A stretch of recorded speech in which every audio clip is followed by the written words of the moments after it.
أعوذ بالله من الشيطان الرجيم بسم الله الرحمن الرحيم الحمد لله رب العالمين والصلاة والسلام على نبينا محمد وعلى آله وصحبه أجمعين أما بعد.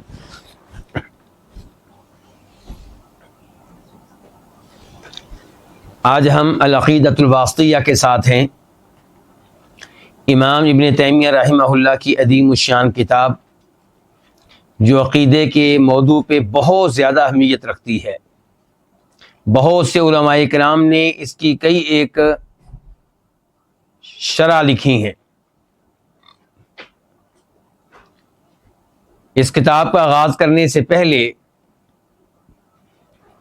میں نے اور آپ لوگوں نے امام ابن تیمیہ رحمہ اللہ کے بارے میں معلومات لی، ان کا تعارف جانا. پھر گفتگو شروع ہوئی امام صاحب کے بارے میں اور ان کی کتاب عقیدہ واسطیہ کے بارے میں ایک ساتھ. یعنی کہ امام ابن تیمیہ رحمہ اللہ رہا کرتے تھے کس شہر میں جی؟ دمشق میں. تو دمشق میں جو گورنر تھا اور جو تابع تھا مصر کے حکمران کے، اس نے ابن تیمیہ رحمہ اللہ کو اور دمشق کے بڑے بڑے علماء کو، مفتیان کو اور قضات کو، قاضیوں کو، ججوں کو طلب کیا. اسے دراصل آرڈر ملا تھا اوپر سے کہ ان کے مابین مجلس قائم کی جائے اور ابن تیمیہ رحمہ اللہ کے عقیدے کا جائزہ لیا جائے. تو اس موضوع پہ جو گفتگو ہوئی اسے بعد میں ابن تیمیہ رحمہ اللہ نے لوگوں کے اصرار پہ تحریر کیا. بعد میں لکھا کہ اس مجلس میں کیا کچھ ہوا تھا، کون سے مسائل وہاں پہ ذکر کیے گئے، میرے کون کون سے عقیدے پہ اعتراض کیا گیا. اور خود ابن تیمیہ رحمہ اللہ نے وہاں پہ یہ تجویز پیش کی تھی کہ اگر میں ابھی اپنا عقیدہ بیان کروں گا تو آپ لوگوں نے کہنا ہے کہ شاید میں آپ لوگوں کے خوف سے کچھ چیزیں چھپا رہا ہوں، تبدیل کر رہا ہوں، تو کیوں نہ میں وہ عقیدہ منگوا لوں جو میں نے کئی سال پہلے تحریر کیا تھا. چنانچہ انہوں نے اپنے گھر سے عقیدہ منگوا لیا جس کو کیا کہتے ہیں، العقیدۃ الواسطیہ. تو اس موضوع پہ کیا گفتگو ہوئی یہ گزشتہ کئی دروس میں ہم یہ پڑھ چکے ہیں. اسی سلسلے میں آج مزید آگے بڑھیں گے. میرے پاس مجموع الفتاوی ہے، ابن تیمیہ رحمہ اللہ کے رسائل، ان کی چھوٹی چھوٹی کتابیں اور ان کے فتاوی، ان کو ایک جگہ جمع کیا گیا اور اس مجموعے کا نام کیا رکھا گیا؟ مجموع فتاوی ابن تیمیہ رحمہ اللہ. یہ تحریریں تو ابن تیمیہ کی ہیں لیکن ان کو ایک کتاب میں جمع کس نے کیا؟ بعد والے لوگوں نے. مسجد نبوی کے موجودہ اماموں میں سے ایک امام ہے شیخ عبد المحسن القاسم. تو یہ جو مجموع الفتاوی ہے یہ ان کے دادا اور ان کے والد نے مل کے جمع کیا ہے. جو فی الحال مسجد نبوی کے امام ہیں شیخ عبد المحسن قاسم، ان کے والد اور ان کے دادا نے مل کر یہ مجموع الفتاوی اکٹھا کیا. اس زمانے میں جب کہ وسائل بہت کم تھے، اس کے لیے انہوں نے بڑی محنت کی، بڑے سفر کیے. تو اس مجموع الفتاوی کی تیسری جلد میرے پاس ہے، تیسرا والیوم، اور اس کا صفحہ نمبر ہے 170 170. تو یہاں پہ امام تیمیہ رحمہ اللہ کہتے ہیں کہ گورنر صاحب کے شہر کے دمشق کے، انہوں نے یہ تقاضا کیا، مطالبہ کیا کہ اب گفتگو کی جائے مسئلہ حرف و صوت پہ.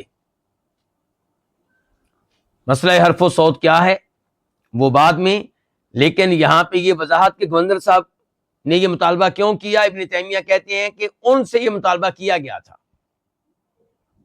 کہ آپ نے ابن تیمیہ اور ان علماء کرام کے مابین اس موضوع پہ بھی گفتگو کرانی ہے. میرا اور آپ کا عقیدہ سلفی عقیدہ ہے اللہ کے فضل و کرم سے. ہمارا عقیدہ قرآن و حدیث کے مطابق ہے، ہم تعویل وغیرہ کے قائل نہیں ہیں۔ جو اللہ نے کہہ دیا ہم نے مان لیا، جو اللہ کے رسول نے بتا دیا آنکھیں بند کر کے ہم نے مان لیا صلی اللہ علیہ وسلم۔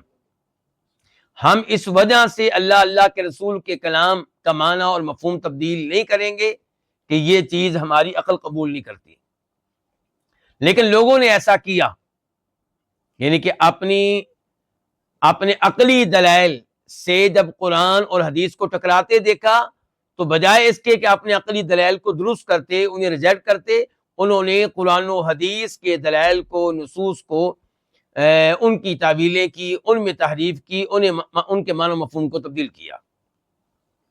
تو میرا اور آپ کا عقیدہ یہ ہے کہ قرآن اللہ کا کلام ہے، اور قرآن کے بارے میں تفصیلی عقیدہ کیا ہونا چاہیے آگے خود ابن تیمیہ بیان کریں گے۔ تو بہرحال میرا اور آپ کا عقیدہ یہ کہ قرآن اللہ کا کلام ہے اور اللہ نے بذات خود یہ کلام کیا ہے۔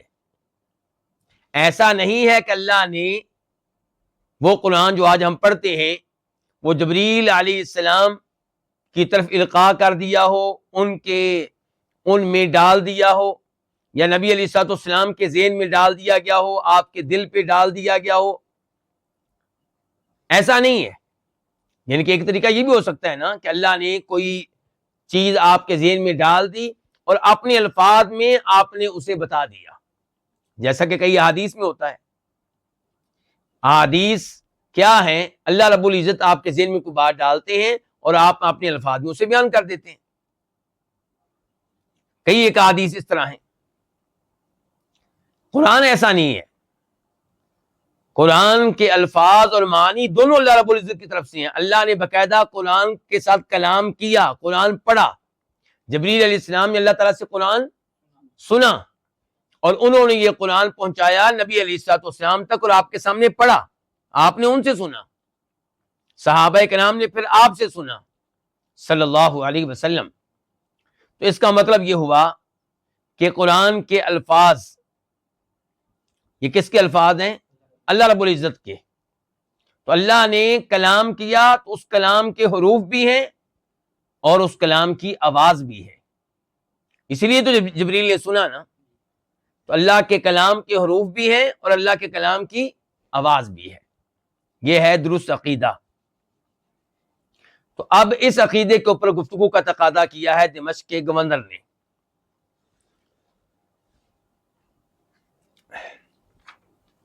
آگے چل کے ابن تیمیہ رحمہ اللہ یہ بھی بتائیں گے کہ یہ کہنا کہ قرآن حروف اور آواز کا نام ہے یہ بھی بدعت ہے، اور یہ کہنا کہ قرآن حروف اور آواز کا نام نہیں ہے یہ بھی بدعت ہے۔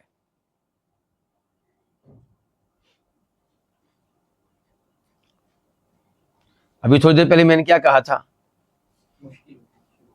مشکل ہو رہی بات سمجھنے میں ہے۔ دیکھیں فرق کریں بات میں۔ اللہ نے جب کلام کیا تو اس کے حروف بھی ہیں، اس کی آواز بھی ہے، یہ تو بالکل صحیح ہے۔ لیکن جب آپ سے پوچھا جائے قرآن کیا ہے اور آپ کہیں قرآن حروف اور آواز کا نام ہے اور یہ کہہ کے خاموش ہو جائیں، ابن تیمیہ رحمہ اللہ کہہ رہے ہیں کہ یہ غلط ہے، یہ پوری بات نہیں ہے، اس سے کوئی غلط فہمی پیدا ہو سکتی ہے۔ مثال کے طور پہ اس سے غلط فہمی یہ پیدا ہو سکتی ہے کہ آپ آواز سے مراد قاری صاحب کی آواز لے رہے ہیں، یعنی کہ آپ یہ کہنا چاہتے ہیں کہ قاری صاحب کی جو آواز ہے جو تلاوت کر رہے ہیں وہ قرآن ہے، وہ اللہ کا کلام ہے، جبکہ قاری صاحب نے جو پڑھا وہ تو اللہ کا کلام ہے، لیکن جو آواز انہوں نے نکالی آواز ان کی اپنی ہے، وہ اللہ کی آواز نہیں ہے۔ تو یہ ان کے کہنے کا مطلب ہے۔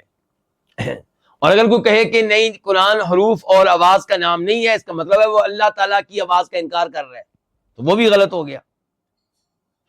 اگر آپ یہ کہتے ہیں کہ قرآن آواز کا نام نہیں ہے، حروف کا نام نہیں ہے، تو آپ کہنا چاہتے ہیں کہ اللہ تعالیٰ نے باقاعدہ کلام کیا نہیں ہے، جبریل علیہ السلام نے اللہ سے کلام نہیں سنا،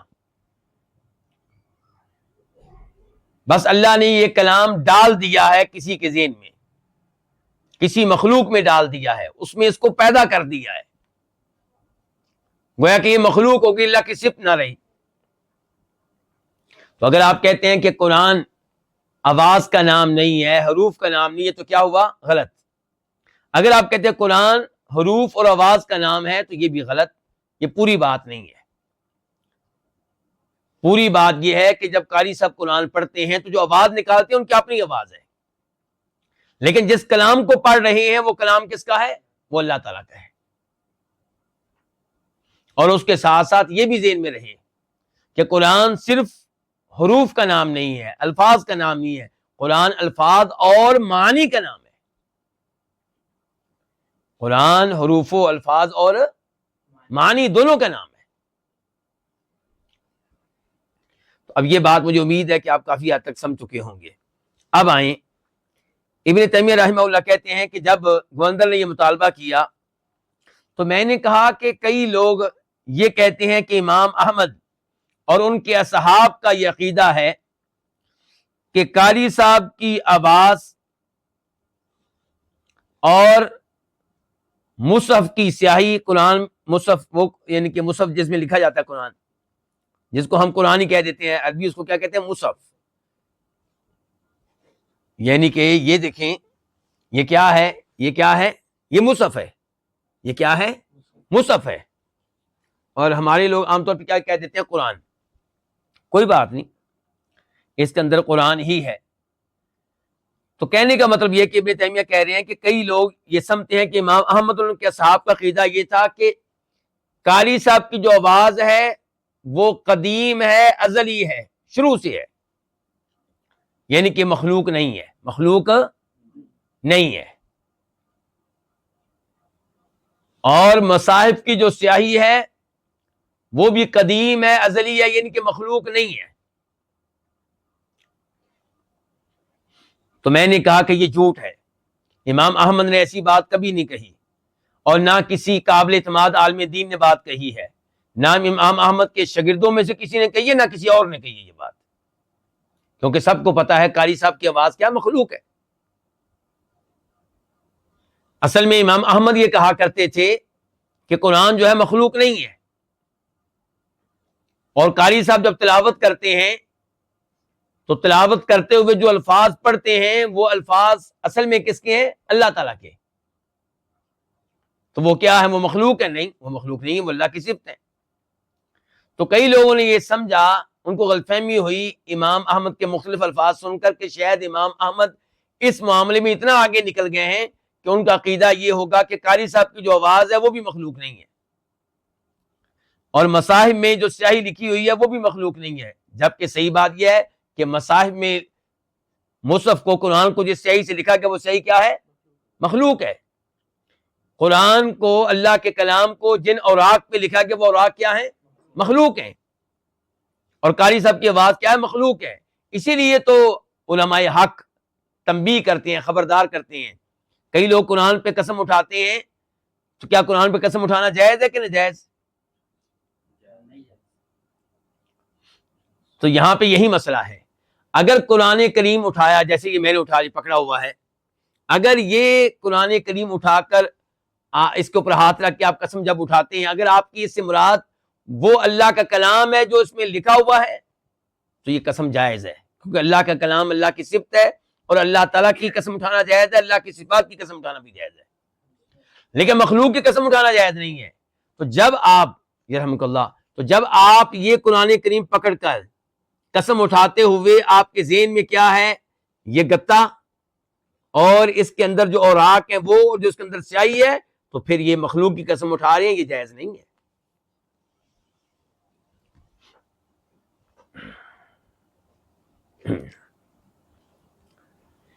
امام ابن تیمیہ رحمہ اللہ کہتے ہیں کہ میں نے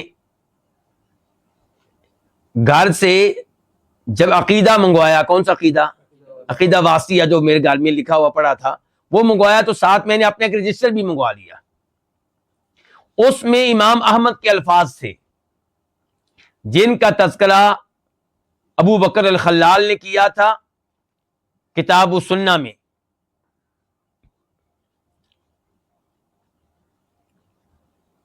تو میں نے وہ عبارت پڑھی، اس میں کیا ہے کہ امام احمد کہتے ہیں کہ من قال لفظی بالقرآن مخلوق فهو جہمی ومن قال غیر مخلوق فهو مبتدع.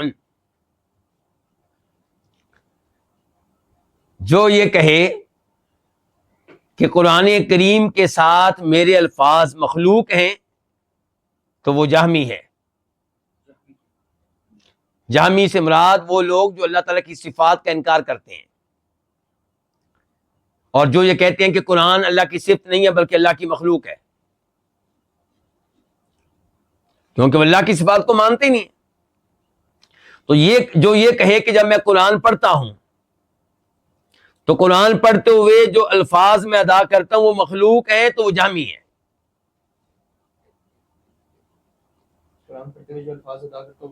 تو وہ کیا ہے؟ وہ مخلوق ہیں. اور جو یہ کہے کہ مخلوق نہیں ہے تو وہ بدعتی ہے. دو کے اوپر الگ الگ حکم لگا رہے ہیں، اس کے اوپر ذرا غور کرنا ہم نے. وہ کیسے؟ لفظ جو ہے نا، لفظ جو بھی ادا لفظی بالقرآن، لفظ اس کے دو معنی ہو سکتے ہیں. ایک یہ ہے کہ لفظ سے مراد ہوں الفاظ. مثال کے طور پہ قل هو اللہ احد، یہ کیا ہے؟ یہ الفاظ ہیں. تو جو کہے کہ یہ الفاظ مخلوق ہیں تو وہ جہمی ہے، کیونکہ یہ الفاظ مخلوق نہیں ہے تو اللہ تعالیٰ کی صفت ہے.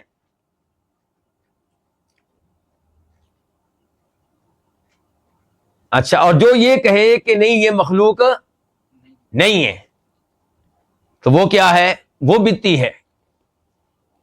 وہ بدعتی کیسے ہو گیا؟ اس کو آپ نے بدعتی کہہ دیا کیونکہ اس کے الفاظ بھی مشکوک قسم کے ہیں. کچھ لوگ یہ سمجھتے ہیں کہ میں انسان کا جو عمل ہے، انسان کا عمل، یہ انسان کی اپنی تخلیق ہے، اللہ کی تخلیق نہیں ہے.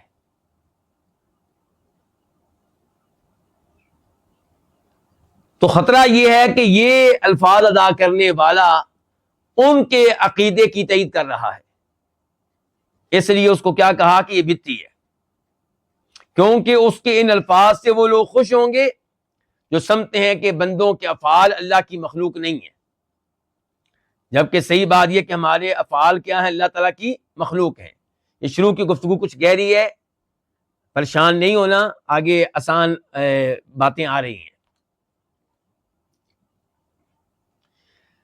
تو دیکھیں ایک کیا ہے، جب ہم پڑھتے ہیں قل هو اللہ احد، تو قل هو اللہ احد جو ہے یہ اللہ تعالیٰ کے الفاظ ہیں اور یہ اللہ تعالیٰ کی کیا ہے؟ صفت ہے، مخلوق نہیں ہے. لیکن میرا پڑھنا، ان کی ادائیگی کرنا، یہ میرا عمل ہے، اور میرا جو عمل ہے یہ اللہ کی مخلوق ہے. یہ کیا ہے؟ یہ اللہ تعالیٰ کی مخلوق ہے. لیکن اس انداز سے مجمل قسم کا جملہ بول دینا امام احمد اس سے روکا کرتے تھے.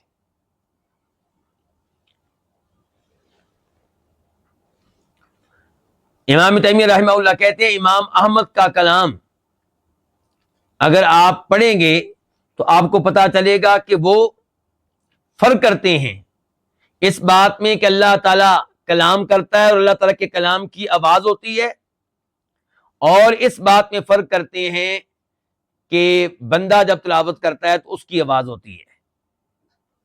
تو بندہ جب تلاوت کرتا ہے اس کی آواز ہوتی ہے، اس کی آواز کیا ہے؟ مخلوق ہے کہ غیر مخلوق؟ مخلوق.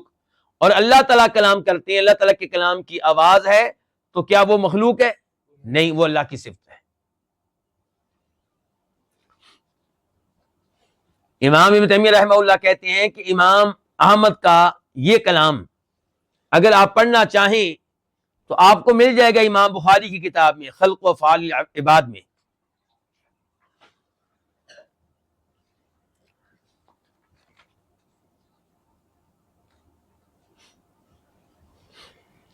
آگے چل کے امام تیمیہ رحمہ اللہ کہتے ہیں کہ قرآن سارے کا سارا اللہ کا کلام ہے. قرآن کے حروف بھی، قرآن کے معنی بھی. قرآن صرف حروف کا نام نہیں ہے، قرآن صرف معانی کا نام نہیں. قرآن کس کا نام ہے؟ حروف اور معانی کا. قرآن کس کا نام ہے؟ اب نہیں ہے میرے ساتھ سو حروف اور معانی کا. آواز بھی ہے، وہ حرف میں آ گیا. وہ تو جب آپ حرف کہتے ہیں نا، در حقیقت آپ نے آواز کا اقرار کر لیا. ٹھیک ہے. ابن تیمیہ رحمہ اللہ کہتے ہیں کہ جب کلام کے موضوع پہ گفتگو ہو رہی تھی، قرآن کے موضوع پہ، اللہ کے کلام کے موضوع پہ، تو میں نے صدر الدین ابن وکیل سے کہا. کس شخصیت کا نام آیا ہے؟ صدر الدین ابن وکیل. یہ ابن مراحل کے نام سے مشہور ہیں. ابن مراحل یہ شافی ہیں، 716 ہجری میں فوت ہوئے ہیں. 716. ابن تیمیہ کا فوت ہوئے ہیں 728 میں. ماشاءاللہ، اللہ آپ کو جزائے خیر دے انس بھائی، آپ نے یاد رکھا ماشاءاللہ. 728 فوت ہوئے ہیں. کون؟ ابن تیمیہ رحمہ اللہ. اور یہ صدر الدین ابن وکیل اس مجلس میں موجود ہیں، شافی ہیں. اور یہ مجلس کس سال ہو رہی ہے ویسے؟ جی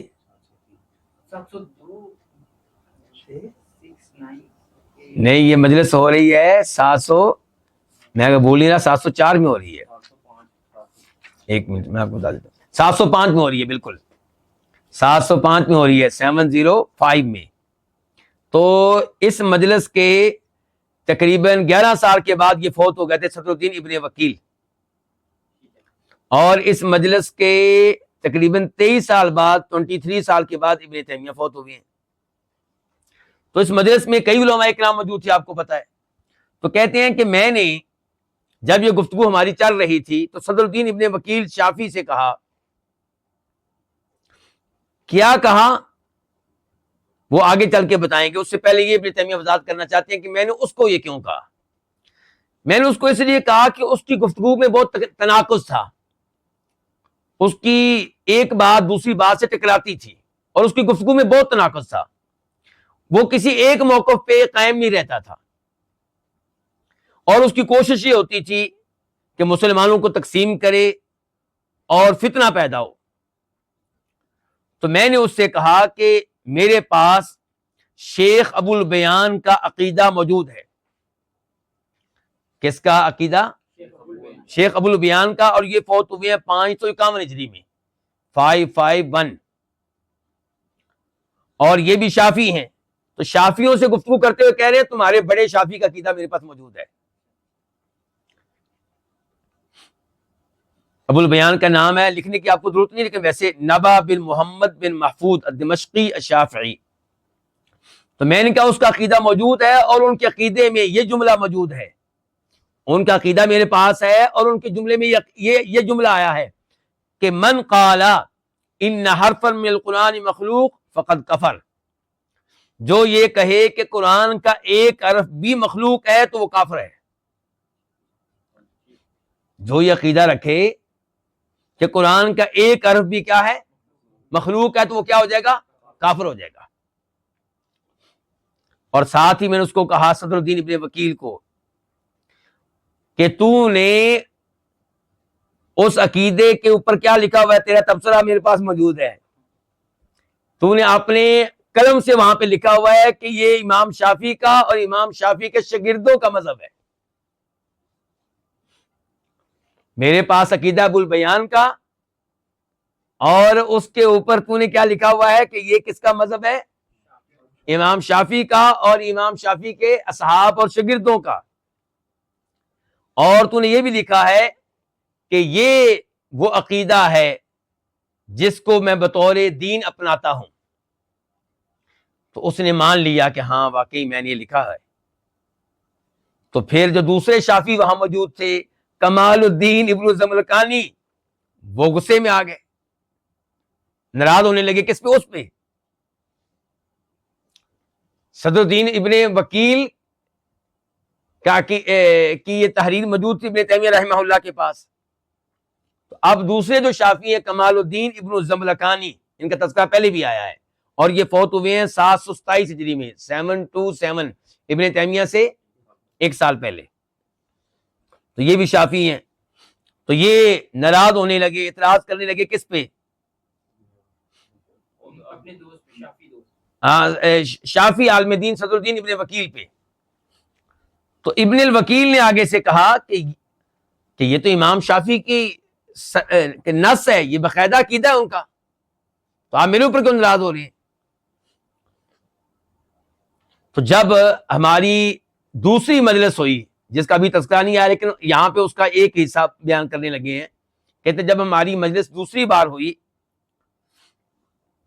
تو تو اس نے ذکر کیا، کس نے؟ کمال الدین ابن الزملکانی نے ابن وکیل سے ذکر کیا کہ ابن درباس نے کتاب الانتصار میں امام شافی سے ایسی عبارت نقل کی ہے جیسی تو نے نقل کی ہے. تو جب تیسری مجلس ہوئی تو ابن وکیل نے اس موضوع پہ پھر گفتگو کی.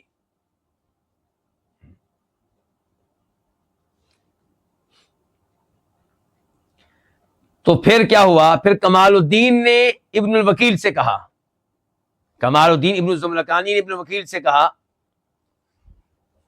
کہ تو نے اس مجلس میں شیخ تقی الدین سے کہا تھا. شیخ تقی الدین کون ہے؟ ابن تیمیہ. یہ لقب ہیں ان کے، تقی الدین، اور ان کا کیا دیکھیں، کسی کا نام ہے صدر الدین، کسی کا کیا کمال الدین. تو اب یہ کمال الدین کہنے لگے ہیں ابن وکیل سے کہ تو نے اس مجلس میں تقی الدین سے کہا تھا کہ جو یہ کہے کہ قرآن کا ایک عربی مخلوق ہے تو وہ کافر ہے. تو انہوں نے اس بات کو کئی بار دہرایا. کس نے؟ ابن الوکیل نے. تو اس پہ کمال الدین شدید غصے میں آ گئے، اپنی آواز بلند کر لی اور کہنے لگے کہ یہ شخص جو ہے ہمارے اشعری علماء کرام کو کافر کہہ رہا ہے. یعنی کہ اگر آپ یہ مان لیتے ہیں کہ جس نے کہا کہ قرآن کے ایک عربی مخلوق ہے تو وہ کافر ہو گیا، تو اس کا مطلب ہے کہ تو ہمارے اشعری علماء کرام کو کیا کہہ رہا ہے؟ کافر کہہ رہا ہے. کیونکہ ہمارے کئی اشعری علماء کرام کا عقیدہ ہے کہ قرآن کے حروف مخلوق ہیں. قرآن کے حروف کیا ہیں؟ مخلوق ہیں. مثال کے طور پہ امام الحرمین کا یہ عقیدہ ہے، اور ہم یہ برداشت نہیں کریں گے کہ ہمارے بڑے علماء کرام کو کافر کہا جائے. یہ کون کہہ رہے ہیں جی؟ کمال الدین ابن الزملکانی ابن الوکیل سے.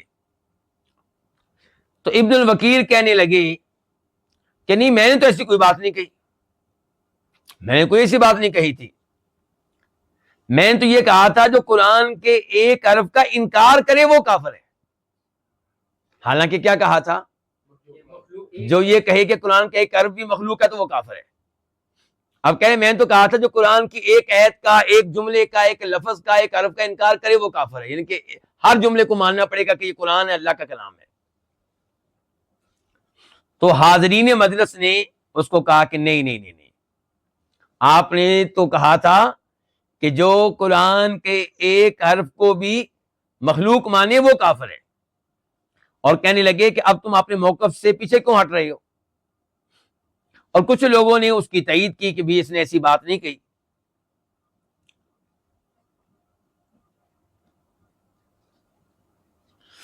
تو وہ گوندر صاحب کہنے لگے عجیب بات ہے، ایک جو ہے وہ تکذیب کر رہا ہے اور ایک جو ہے وہ اس کے حق میں گواہی دے رہا ہے.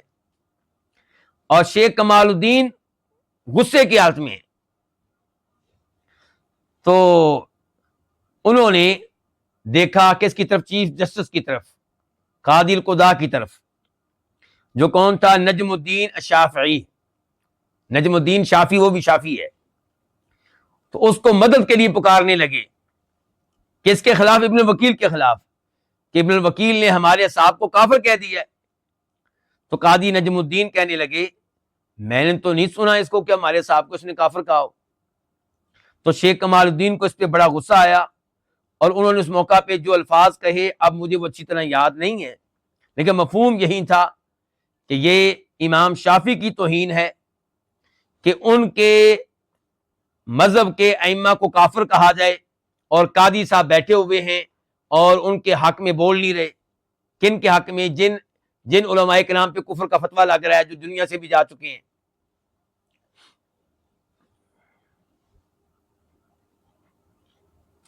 ابن تیمیہ کہتے ہیں کہ جو کچھ شیخ کمال الدین نے چیف جسٹس نجم الدین کے حق میں کہا یہ میں نہیں سن سکا، لیکن میں نے دوسروں سے پوچھا جو وہاں پہ موجود تھے کہ کیا انہوں نے واقعی ایسی گفتگو ان سے سنی ہے، تو انہوں نے کہا نہیں، ایسی گفتگو تو انہوں نے نہیں کی۔ لیکن بہرحال جو قاضی القضاء تھے نجم الدین، انہوں نے یہ سمجھا کہ یہ جو کچھ کہا جا رہا ہے کہ جناب والا یہ امام شافعی کی توہین ہے اور ان کے لیے عار ہے کہ ان کی مذہب کے ائمہ کو کافر کہا جا رہا ہے، ان کی مدد نہیں کی جا رہی، تو انہوں نے سمجھا کہ نشانہ وہ بن رہے ہیں، کیونکہ شافعی مذہب کے قاضی تو وہی ہیں اور وہ شافعی مذہب کے علماء کی مدد نہیں کر سکے، اور یہ کہ کمال الدین جو ہیں ان کو مراد لے رہے ہیں، ان پہ طنز کر رہے ہیں۔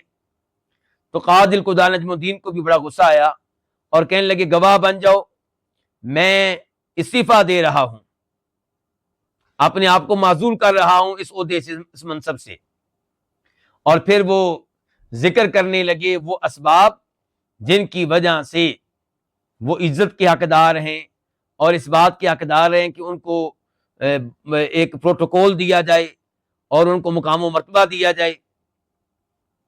اور آپ نے اس گفتگو میں وہ جو گورنر صاحب تھے ان کو بھی وہ گواہ بنا رہے تھے، کیوں جی گورنر صاحب ایسے کہہ رہے تھے بار بار، کیوں جی گورنر صاحب ایسا ہے کہ نہیں ہے؟ تو میں نے بھی اس موقع پہ ایسی گفتگو کی جس کا خلاصہ یہی تھا کہ آپ کی عزت کرنی چاہیے اور آپ واقعی اس قابل ہیں کہ آپ کو مقام و مرتبہ دیا جائے۔ تقریباً مشکل گفتگو ختم ہوئی، تھوڑی بہت آگے آ رہی لیکن وہ اتنی مشکل نہیں ہوگی۔ امام تیمیہ رحمہ اللہ کہتے ہیں کہ جب مسئلہ قرآن آیا، کیا آیا مسئلہ؟ ان کے قرآن کا تذکرہ آیا کس کتاب میں؟ عقیدہ واسیہ میں۔ عقیدہ واسیہ پڑھا جا رہا ہے نا، عقیدہ واسیہ پڑھا جا رہا ہے، اس پہ اعتراضات ہو رہے ہیں نا۔ تو عقیدہ واسیہ میں جب مسئلہ قرآن آیا تو اس میں میرے یہ الفاظ آئے جو میں نے اس کتاب میں کہے ہیں، وہ کیا؟ وَمِنَ الْإِيمَانِ بِهِ الْإِيمَانُ بِأَنَّ الْقُرْآنَ كَلَامُ اللَّهِ، کہ اگر آپ اللہ پہ ایمان لاتے ہیں، آپ کہتے ہیں کہ میرا اللہ پہ ایمان ہے، آپ کہتے ہیں کہ میرا آسمانی کتابوں پہ ایمان ہے، تو پھر اس بات پہ بھی ایمان لانا ہوگا کہ قرآن اللہ کا کلام ہے۔ اگر آپ اللہ پہ ایمان لاتے ہیں تو یہ مانیں کہ قرآن اللہ کا کیا ہے؟ کلام ہے۔ اللہ پہ ایمان لانے میں یہ بھی شامل ہے نا کہ آپ یہ مانیں کہ اللہ سنتا ہے، اللہ دیکھتا ہے، اللہ کلام کرتا ہے اور قرآن اللہ کا کلام ہے۔ اور ایسے اگر آپ کہتے ہیں میرا آسمانی کتابوں پہ ایمان ہے تو پھر بھی آپ اس بات پہ ایمان لیں کہ قرآن اللہ کا کلام ہے۔ قرآن اللہ کا کلام ہے، غیر مخلوق، یہ مخلوق نہیں ہے۔ اللہ کا کلام ہے، ان کے صفت ہے، مخلوق نہیں ہے۔ منہ بدا، اللہ کی طرف سے ہی اس کا آغاز ہوا، کس کا؟ قرآن کا۔ اس کی مزید وضاحت آگے آئے گی۔ وَإِلَيْهِ يَعُودُ، اور اللہ ہی کی طرف قرآن واپس جائے گا۔ ابن تیمیہ کی عبارت اپنے اختتام کو پہنچی، یہ عبارت وہاں پہ پڑھی گئی۔ تو ابن تیمیہ کہتے ہیں کہ پھر کچھ لوگوں نے میرے ان الفاظ سے اختلاف کیا کہ منہ بدا، کہ قرآن کا آغاز اللہ سے ہوا، وَإِلَيْهِ يَعُودُ، اور اللہ کی طرف یہ واپس جائے گا۔ انہوں نے اختلاف کیا اور مجھ سے اس کی وضاحت مانگی کہ کیا مطلب ہے آپ کا اس کا، آپ کیا کہنا چاہتے ہیں کہ قرآن کا آغاز اللہ سے ہوا اور اللہ کی طرف بھی واپس چلا جائے گا؟ تو میں نے کہا کہ یہ الفاظ جو ہیں یہ میرے اپنے الفاظ نہیں ہیں، یہ میں نے سلف صالحین سے لیے ہیں۔ اللہ اکبر، کیا خوبی ابن تیمیہ رحمہ اللہ کی۔ کہتے ہیں مثال کے طور پہ عمر بن دینار، اور یہ کون؟ عمر بن دینار تابعی ہیں۔ عمر بن دینار نے کہا کہ ادرکت الناس منذ 70 سنہ، میں نے 70 سال سے لوگوں کو اس عقیدے پہ پایا کہ یقولون اللہ الخالق وما سواہ مخلوق، عقیدہ لوگوں کا یہ ہے، وہ یہ اپنا عقیدہ بتاتے ہیں کہ اللہ خالق ہے اور اللہ کے سوا ہر چیز مخلوق ہے سوائے قرآن کے۔ فإنہ کلام اللہ، یہ اللہ کا کلام ہے، غیر مخلوق، یہ مخلوق نہیں ہے، منہ بدا، اس کا آغاز اللہ تعالیٰ سے ہوا ہے، وإلیہ یعود، اور اسی کی طرف یہ واپس جائے گا۔ تو ابن تیمیہ نے اس اعتراض کا ازالہ کرتے ہوئے سب سے پہلے یہ کہا کہ اگر ان الفاظ پہ کوئی اعتراض ہے تو میرے اوپر نہیں بنتا، وہ سلف کے اوپر بنتا ہے، یہ الفاظ سلف کے ہیں، یہ ان کا عقیدہ ہے جو میں نے نقل کیا ہے۔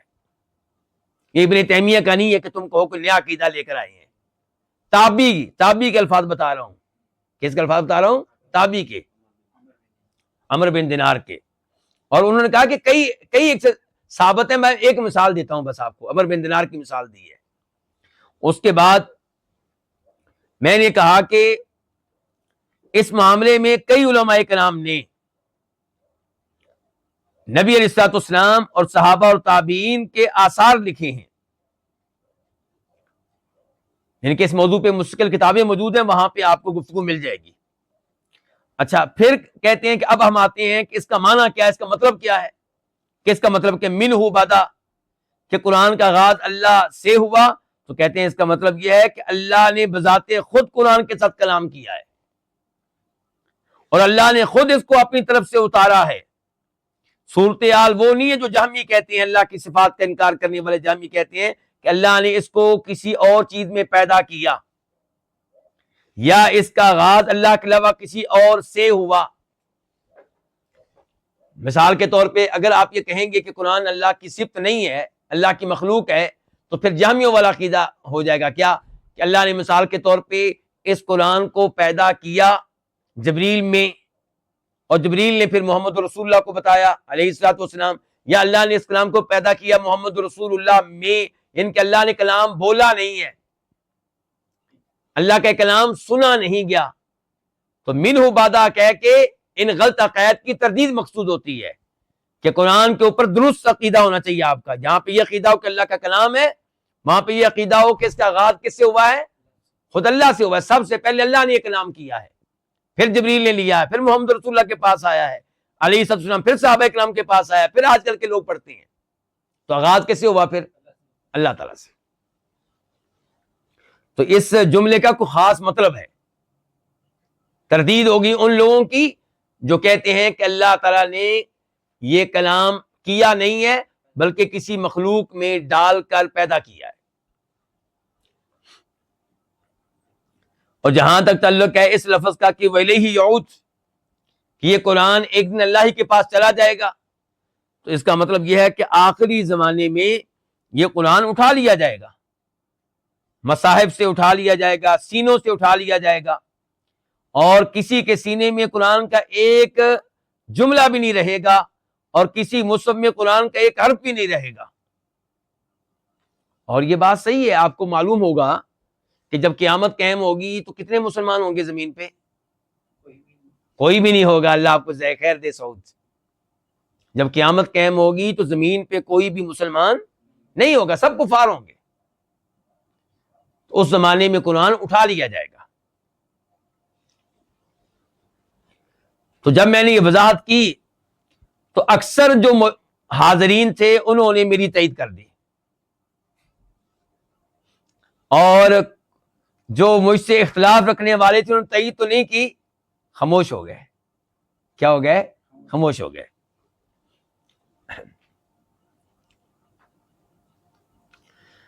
پھر عقیدہ واسطیہ میں یہ الفاظ آئے. کیا الفاظ؟ کہ قرآن پہ اگر آپ ایمان رکھتے ہیں تو اس بات پہ ایمان رکھنا ہوگا کہ قرآن اللہ کا کلام ہے. وہی الفاظ جو پہلے گزرے ہیں. منزل، یہ اللہ کی طرف سے اتارا گیا ہے. غیر مخلوق، یہ مخلوق نہیں ہے بلکہ اللہ کی کیا ہے؟ صفت. منہ بدا، اس کا آغاز اللہ سے ہوا ہے. وَإِلَيْهِ يَعُودُ، اللہ کی طرف واپس جائے گا. اس کے بعد مزید وَأَنَّ اللَّهَ تَكَلَّمَ بِهِ حَقِيقَةً، اور اللہ نے حقیقی طور پہ قرآن کے ساتھ کلام کیا ہے. اس کو مجازی طور پہ نہ سمجھا جائے. یہ کیا ہے؟ واقعی اللہ نے کلام کیا ہے، حقیقی طور پہ اللہ کا یہ کلام ہے. وَأَنَّ هَذَا الْقُرْآنَ، اور بے شک یہ قرآن جس کو اللہ نے محمد صلی اللہ علیہ وسلم پہ اتارا ہے، ہوا کلام اللہ حقیقتاً، یہ اللہ تعالیٰ کا کلام ہے حقیقی طور پہ. لا کلام غیرہ، کسی اور کا یہ کلام نہیں ہے.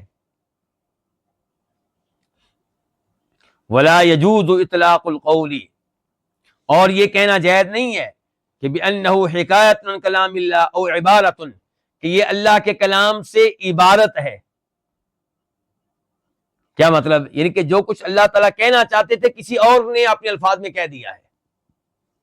سمجھا رہی علماء کرام؟ ایسا کچھ نہیں ہے، بلکہ اللہ، یہ الفاظ بھی اللہ تعالیٰ کے، معنی بھی اللہ تعالیٰ کا، اور باقاعدہ اللہ نے اس کے ساتھ کیا کیا ہے؟ کلام کیا ہے. ابن تیمیہ کی عبارت جاری ہے عقیدہ واسیہ سے، بلکہ جب لوگ اس کو پڑھتے ہیں، اس کی قرات کرتے ہیں، تلاوت کرتے ہیں، یا اس کو مصحف میں لکھتے ہیں، تو یہ تب بھی اللہ کا کلام ہے. جب قاری صاحب پڑھتے ہیں تب بھی یہ کیا ہے؟ اللہ کا کلام ہے. جب لکھنے والا اس کو کسی کتاب میں لکھتا ہے، کسی رجسٹر میں لکھتا ہے، صفحات پہ لکھتا ہے، تب بھی اللہ کا کلام ہے. یعنی کہ یہ نہیں کہ اب آپ کہیں گے کہ اب قاری صاحب پڑھ رہے ہیں تو یہ کلام قاری صاحب کا ہو گیا، لکھ رہے ہیں تو لکھنے والے کا کلام ہو گیا. نہیں، ایسا نہیں ہے، یہ اب بھی اللہ کا کلام ہے.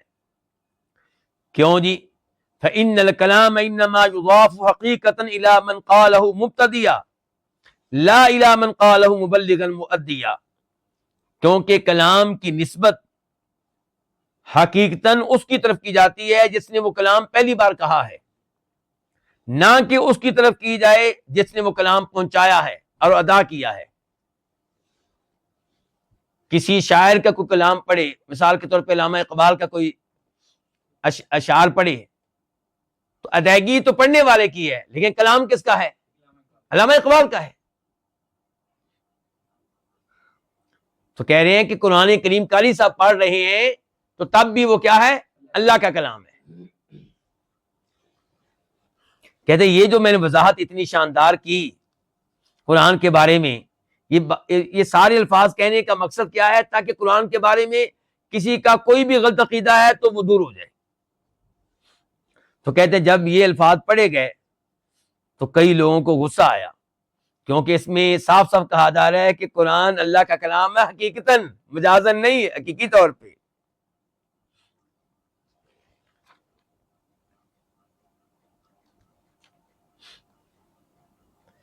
لیکن بعد میں جب میں نے یہ واضح کیا کہ اگر تم کہو گے یہ اللہ کا کلام ہے مجازی طور پہ، تو مجاز تو وہ ہوتا ہے جس کی نفی کرنی ممکن ہو، جس کی کیا ہو سکتی ہے؟ نفی ہو سکتی ہے جس کی. تو اس لیے ہم کہیں گے قرآن اللہ کا کلام ہے حقیقی طور پہ، اور اس کی نفی کرنی درست نہیں ہے. اور پھر جب میں نے سلف صالحین کے اقوال ذکر کیے، اور نہیں معذرت کے ساتھ، پھر جب میں نے یہ وعدہ کیا کہ جو لوگ دنیا سے جا چکے ہیں ان کے اقوال کہیں پہ پڑھے جائیں، اور جو شعراء جا چکے ہیں ان کے شعر پڑھے جائیں، تو یہ ان کا کلام ہوگا حقیقتاً، اس کا نہیں ہوگا جو پڑھ رہا ہے. تو کیا قرآن کی شان شعراء کے شعروں سے بھی کمتر ہے؟ کہ شعراء کے شعر تو منسوب ہو کن کی طرف؟ ان شاعروں کی طرف جنہوں نے پہلی بار وہ شعر کہے تھے. اور قرآن کی نسبت ہو جائے جناب آج کل کی تلاوت کرنے والوں کی طرف، ان کا کلام ہے.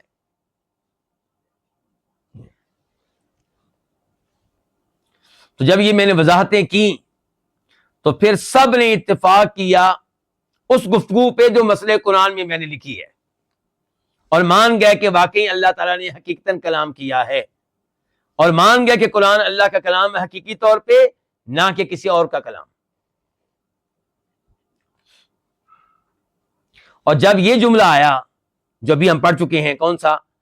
کہ کلام کی حقیقی نسبت اس کی طرف کی جائے گی جس نے پہلی بار کلام کہا ہے، نہ کہ اس کی طرف جو اس کی ادائیگی کر رہا ہے، جو پہنچا رہا ہے. تو ان لوگوں نے اس کلام کو بہت شاندار قرار دیا اور بڑی اس کی تحسین کی اور بہت اس کو عمدہ قرار دیا. اور جو میرا سب سے بڑا مخالف تھا وہ بھی اس کلام کی تعظیم کرنے لگا کہ یہ آپ نے بہت اچھا لکھا ہے. مثال کے طور پہ ابن وکیل اور دوسرے، اور ابن الوکیل نے خوشی کا اظہار کیا اس کے اوپر اور کہا کہ آپ نے ہمارے شبہات کو دور کر دیا ہے، ہمارے سینوں کو ٹھنڈک پہنچائی ہے، اور اس قسم کی مزید اس نے کئی تعریفیں کی.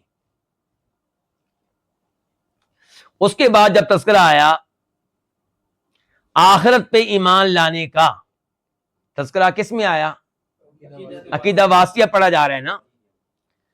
اور اس کی تفصیل ذکر کی گئی تو انہوں نے اس کی بھی بڑی تعریف کی اور کہا بہت شاندار کلام آپ نے لکھا ہے کس موضوع پہ؟ یوم آخرت پہ، ایمان کے مسئلے پہ جو تفصیلات آپ نے لکھی ہیں نا بڑی شاندار ہیں. اور یہ تفصیلات کیا ہیں اس کا آپ کو انتظار کرنا ہوگا. یہ کتاب ہم نے پڑھنی ہے تو وہاں پہ یہ تفصیلات آئیں گی آخرت کے بارے میں بھی. اس کا مطلب ہے بڑی شاندار گفتگو ہوگی. تو مجھے امید ہے کہ اب آپ مجھے بیچ میں چھوڑ کر نہیں جائیں گے. عقیدہ واسیہ کا سفر انشاءاللہ ہمارا ایک ساتھ جاری رہے گا. اللہ میری اور آپ کی زندگیوں میں برکتیں ڈالے اور اللہ مجھے اور آپ کو اخلاص دے. کہتے ہیں پھر اس کے بعد تذکرہ آیا اس گفتگو کا جس کا تعلق ہے تقدیر پہ ایمان لانے سے. اور میں نے اس میں ذکر کیا ہے کہ تقدیر پہ ایمان لانے کے 2 درجے ہیں. کتنے درجے ہیں؟ نمبر 1 کہ آپ اس بات میں ایمان لائیں کہ دنیا میں جو کچھ ہو رہا ہے اللہ کو پہلے سے معلوم ہے. تو اس کو کہتے ہیں درجہ علم، مرتبہ علم. تقدیر کا مرتبہ علم. اور اسی کے تابع ہے پھر تحریر بھی، کتابت بھی، کہ اللہ کو معلوم تھا اور اللہ نے لکھوا بھی لیا تھا. جو کچھ دنیا میں ہو رہا ہے یہ اللہ کو پہلے سے معلوم ہے اور اللہ نے لکھوا بھی لیا تھا. تو یہ ایک درجہ ہو گیا. اور چاہیں تو ان کو 2 بھی بنا سکتے ہیں لیکن ابن تیمیہ نے بھلا ان کو ایک بنایا اس جگہ پہ. اور پھر دوسرا درجہ جس کا تذکرہ کیا، دوسرا مرتبہ تقدیر کا، وہ کیا ہے؟ اللہ کی مشیت پہ ایمان، کہ دنیا میں جو کچھ ہوتا ہے وہ اللہ کے ارادے اور مشیت سے ہوتا ہے. ایسا ممکن نہیں ہے کہ کوئی بدماش، کوئی بادشاہ ایسی حرکت کر جائے جو اللہ تعالی کی اجازت نہ ہو. جو گناہ ہو رہے ہیں اللہ کی اجازت سے ہو رہے ہیں. اللہ کی مرضی نہیں ہے اس میں، اللہ کی محبت نہیں ہے. مرضی سے مراد رضا، اللہ کی خوشی، اللہ کی محبت ان گناہوں میں نہیں ہے. لیکن اللہ کا ارادہ ہے، مشیت ہے، اللہ نے اجازت دی ہے تو یہ کام ہو رہے ہیں. اللہ کی اجازت کے بغیر کوئی پر بھی نہیں مار سکتا. تو یہ دوسرا درجہ تقدیر کا کیا ہوا؟ اللہ کی مشیت پہ ایمان. اور اسی کے تابع یہ ہے کہ اس پہ ایمان کہ ہر چیز کا خالق اللہ تعالیٰ ہے. تو یہ تفصیلات جب انہوں نے پڑھی اور دیگر جو میں نے عظیم قواعد تقدیر کے موضوع پہ ذکر کیا انہوں نے پڑھے تو اس کی بھی انہوں نے بڑی تعریفیں کی.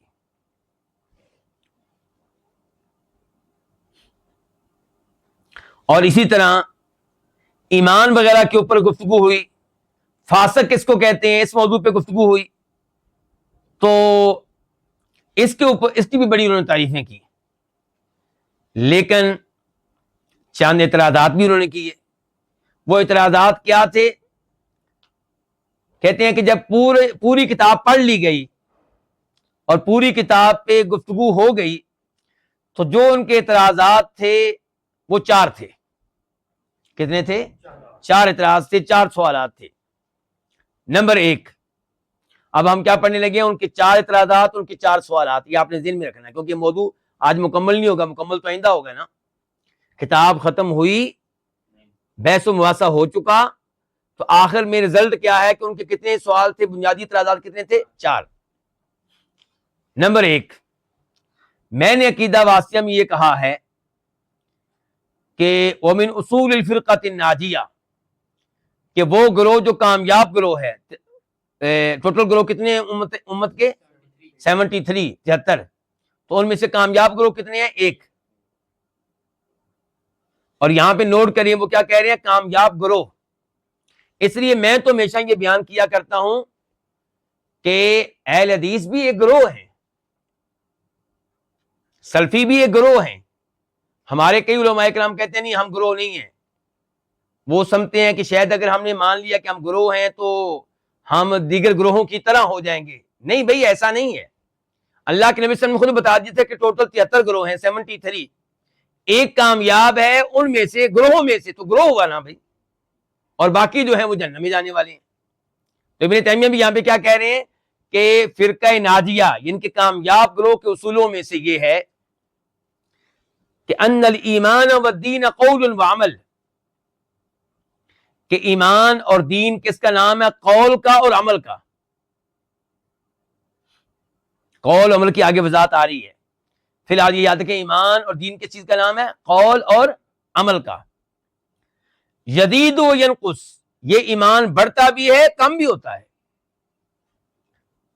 کبھی بڑھ جائے گا، کبھی کم ہو جائے گا. نیکیاں کریں گے بڑھے گا، گناہ کریں گے کم ہوگا.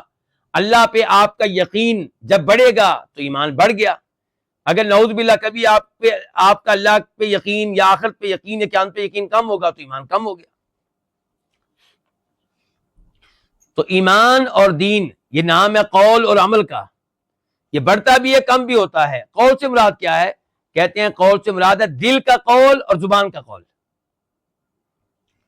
دل کا قول کیا ہو سکتا ہے؟ یعنی کہ دل میں آپ کے دل میں یہ بات ہو کہ اللہ ہے، آپ کے دل میں یہ بات ہو کہ اللہ کے یہ نام ہے، آپ کے دل میں یہ بات ہو کہ اللہ کی یہ صفات ہیں، آپ کے دل میں یہ چیز موجود ہو کہ فرشتے ہیں، آپ کے دل میں یہ ہو کہ آخرت واقع ہوگی، آپ کے دل میں ہو کہ قبر میں کسی کو عذاب ملتا ہے، کسی کو نعمتیں ملتی ہیں، آپ کے دل میں یہ ہو کہ فلاں فلاں نبی آئے تھے اور آخری نبی جناب محمد رسول اللہ صلی اللہ علیہ وسلم. تو یہ کیا ہو گیا؟ دل کا قول. اور زبان کا کیا کہ زبان سے پھر آپ اقرار کریں. مثال کے طور پہ یہ زبان سے کہنا پڑے گا اشہد ان لا الہ الا اللہ واشہد ان محمد عبدہ ورسولہ، کہ میں اعلان کرتا ہوں، شہادت دیتا ہوں، اقرار کرتا ہوں کہ اللہ کے علاوہ کوئی عبادت کے لائق نہیں، اور میں یہ بھی بات مانتا ہوں، اقرار کرتا ہوں کہ محمد اللہ کی بندے اور اللہ کے رسول ہیں صلی اللہ علیہ وسلم. تو ایمان ان دو چیزوں کا نام ہے. اگر کوئی دل میں اللہ پہ یقین رکھتا ہے، رسولوں پہ یقین رکھتا ہے، آخرت پہ رکھتا ہے، زبان سے نہیں کہتا اشہد ان لا الہ الا اللہ واشہد ان محمد عبدہ ورسولہ، تو کیا وہ مسلمان ہوگا؟ نہیں، وہ مسلمان نہیں ہے. اسی لیے ابو طالب مسلمان نہیں کہلائے. حالانکہ وہ ابو طالب آپ کے چچا جانتے تھے کہ میرا بھتیجا بالکل ٹھیک ہے، اس کی باتیں بالکل ٹھیک ہیں. اور فرعون کے بارے میں بھی یہی معلوم ہوتا ہے قرآن سے کہ وہ دلی طور پہ جانتا تھا کہ میں رب نہیں ہوں، رب اور ہے. وہ رب ہے جس کو موسیٰ علیہ السلام نے رب مانا ہے. لیکن کیا فرعون کو مومن کہیں گے؟ نہیں. کیوں؟ کیونکہ زبان سے اقرار نہیں کیا. اور منافقین کی طرف آ جائیں، انہوں نے تو کلمہ پڑھ لیا تھا لیکن ان کے دل میں موجود نہیں تھا. اس لیے ایمان کس کا نام ہے؟ یعنی قول اور عمل کا. قول اور عمل کا. قول کی تفصیل کیا ہے کہ دل کا قول اور زبان کا قول. اور عمل کی طرف آ جائیں تو دل کا عمل، زبان کا عمل اور اعضاء کا عمل. دل کا عمل کیا؟ مثال کے طور پہ نیت. اخلاص کہاں ہوتا ہے؟ دل میں. جس اللہ کو رب مانتے ہیں اس سے محبت وہ کہاں ہوگی؟ دل میں. اس کی فرما برداری کہاں ہوگی؟ دل میں. اور پھر آپ آ جائیں کس کے؟ زبان کی طرف. تلاوت کس سے آپ کریں گے؟ زبان سے. اور اعضاء کی طرف آ جائیں، جب آپ نماز پڑھیں گے، رکوع میں جائیں گے تو یہ زبان کے ساتھ جائیں گے رکوع میں؟ اعضاء کے ساتھ. ایسے ہی ہے، یعنی کہ دیگر اعضاء کے ساتھ. دیگر اعضاء کے ساتھ آپ رکوع میں جائیں گے، سجدے میں جائیں گے، قیام کریں گے وغیرہ وغیرہ. تو جب یہ عبارت پڑھی گئی ایمان کا یہ تعارف، ایمان کی یہ تعریف، ایمان کس کو کہتے ہیں، یہ بات جب میری پڑھی گئی تو انہوں نے کہا کہ اگر یہ فرقہ ناجیہ کا اصول ہے، کامیاب گروہ کے اصولوں میں سے یہ ایک اصول ہے، تو اس کا مطلب یہ ہے کہ فرقہ ناجیہ سے وہ لوگ نکل گئے جنہوں نے یہ عقیدہ نہیں اپنایا جو آپ نے لکھا ہے. تو اس طرح تو ہمارے کئی وہ علماء نکل جائیں گے جو اہل کلام میں سے ہیں، جو کہا کرتے تھے کہ ایمان صرف تصدیق کا نام ہے. ہمارے کئی علماء کرام کیا کہا کرتے تھے؟ یہ کون کہہ رہے ہیں؟ مجلس میں بیٹھے ہوئے لوگ ابن تیمیہ سے کہہ رہے ہیں کہ اگر آپ کی بات مان لی جائے تو ہمارے کئی علماء کرام جو فوت ہو چکے، دنیا سے جا چکے، تو اس کا مطلب یہ ہے کہ وہ کامیاب گروہ کا حصہ نہیں ہوں گے، کیونکہ ان میں سے کئی کا یہ عقیدہ تھا کہ ایمان نام ہے تصدیق کا. زبان سے بھی کہیں اچھی بات ہے، لیکن اصل ایمان کس کو کہتے ہیں؟ دل کی تصدیق، دل میں ایمان لے آنا. سمجھ رہے نا بات کو؟ اور کئی ہمارے اصحاب یہ کہتے تھے کہ ایمان نام ہے دل کی تصدیق اور تائید کا اور زبان سے اقرار کا، یعنی کہ عمل کا تذکرہ نہیں ہے اس میں. کس کا تذکرہ نہیں ہے؟ عمل کا. تو اگر یہ کامیاب گروہ میں سے نہیں ہے، اس کا مطلب یہ ہے کہ پھر یہ ہلاک ہو جائیں گے، جہنم میں جائیں گے. جب کامیاب گروہ میں سے نہیں ہے تو اس کا مطلب دوست کی ہوں گے. تو یہ وہ اعتراض کر رہے ہیں کس کے اوپر؟ ابن تیمیہ رحمہ اللہ کے اوپر. تو یہ ان کا پہلا اعتراض، پہلا سوال ہے. اب اس کا جواب ابھی نہیں آیا، ابھی باقی 3 سوال آئیں گے، پھر وہ ان کے جواب دیں گے. تو معذرت کے ساتھ کہ یہ گفتگو نامکمل چھوڑنا پڑے گی. تو یہ بڑے اہم 4 سوال اور اعتراض ہیں اور بڑے اہم ان کے جوابات ہیں. تو انشاءاللہ یہ موضوع آئندہ درس میں مکمل کریں گے. اللہ رب العزت سے دعا ہے کہ اللہ تعالی ہمیں اپنے عقائد صحیح معنوں میں پڑھنے کی، سمجھنے کی اور غلط عقائد سے بچنے کی توفیق عنایت فرمائے، اور اللہ تعالی ہمیں ان میں شامل فرمائے جو کامیاب گروہ میں سے ہوں گے، جو 73 گروہوں میں سے اس گروہ کا حصہ ہوں گے جو کامیاب گروہ ہے. اللہ تعالیٰ گمراہ فرقوں سے ہمیں محفوظ رکھے. وصلی اللہ تعالی علی نبینا محمد وعلی آلہ وصحبہ اجمعین.